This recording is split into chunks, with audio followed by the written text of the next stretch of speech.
17 বছর পর দেশে ফিরতে চলেছেন বিএনপির ভারপ্রাপ্ত চেয়ারম্যান তারেক রহমান। রাজনৈতিক অঙ্গনে ইতিমধ্যেই শুরু হয়েছে নানা জল্পনা কল্পনা।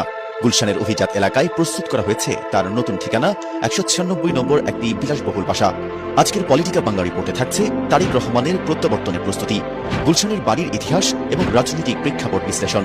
রাজধানীর গুলশান 2 এলাকার শেষ মাথায় 196 বাড়িটি বর্তমানে পুরোপুরি প্রস্তুত। 3 bedroom, drawing, dining, living room, আধুনিক সজ্জা এবং একটি সুইমিং পুল সহ সমস্ত সুবিধাযুক্ত এই বাড়িটি হতে যাচ্ছে তারেক রহমানের বাংলাদেশের নতুন বাসভবন। বিশ্বস্ত দলীয় সূত্রগুলো জানায়, জাতীয় নির্বাচনের দিনক্ষণ চূড়ান্ত হলেই তারেক রহমান দেশে ফিরবেন। তখনই শুরু হবে নতুন রাজনৈতিক অধ্যায়।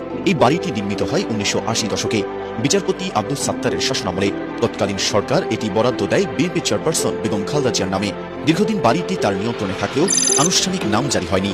2025 সালের 4 জুন অন্তর্বর্তীকালীন সরকার খালেদা জিয়ার হাতে নাম জারির দলিল হস্তান্তর করে। বাড়িটি পূর্বতম ভাড়াটে ছিল ব্রিটিশ আমেরিকান টফিকর সিও। তার বিদায়ের পর বাড়িটিকে তারেক রহমানের জন্য বসবাসযোগ্য করে তোলা হয়। প্রসঙ্গত, খালেদা জিয়ার আরেকটি বাড়ি ছিল সেনানিবাসে 9 বিঘা জমির উপর। 1981 সালে এই বাড়ি বরাদ্দ দিয়েছিল তৎকালীন রাষ্ট্রপতি হোসেন মোহাম্মদ এরশাদ। তবে 2009 সালে আওয়ামী লীগ সরকার ক্ষমতায় এলে ওই বাড়ি থেকে উচ্ছেদ করা হয় তাকে। 2012 সালে তিনি গুলশানের ফিরোজা নামের একটি ভাড়া বাড়িতে ওঠেন, যেটি লাগোয়া এখনকার 196 নম্বর বাড়ি। 2007 সালের 7 মার্চ তারেক রহমান গ্রেফতার হন 111 সরকারের সময়। জামিনে মুক্তি পেয়ে 2008 সালের 11 সেপ্টেম্বর চিকিৎসার জন্য লন্ডনে পাড়ি জমান। সেখানেই প্রায় 17 বছর ধরে অবস্থান করছেন। 2018 সালে খালেদা জিয়া কারাগারে যাওয়ার পর তিনি দলের ভারপ্রাপ্ত চেয়ারম্যানের দায়িত্ব পালন করছেন। সূত্র জানায়, নির্বাচনের আগেই দেশে ফিরে দলের নেতৃত্বে সরাসরি ভূমিকা নিতে পারেন তিনি। সেই প্রস্তুতির অংশ হিসেবেই গুলশানের বাড়িটি সাজানো হয়েছে সর্বাধুনিক রূপে। তারেক রহমানের প্রত্যাবর্তন নিয়ে রাজনৈতিক অঙ্গনে এখন তীব্র কৌতূহল। গুলশানের নতুন বাড়ি শুধু বাসস্থান নয়, এটি হতে পারে বিএনপির ভবিষ্যৎ রাজনৈতিক রণকৌশলের কেন্দ্রবিন্দু।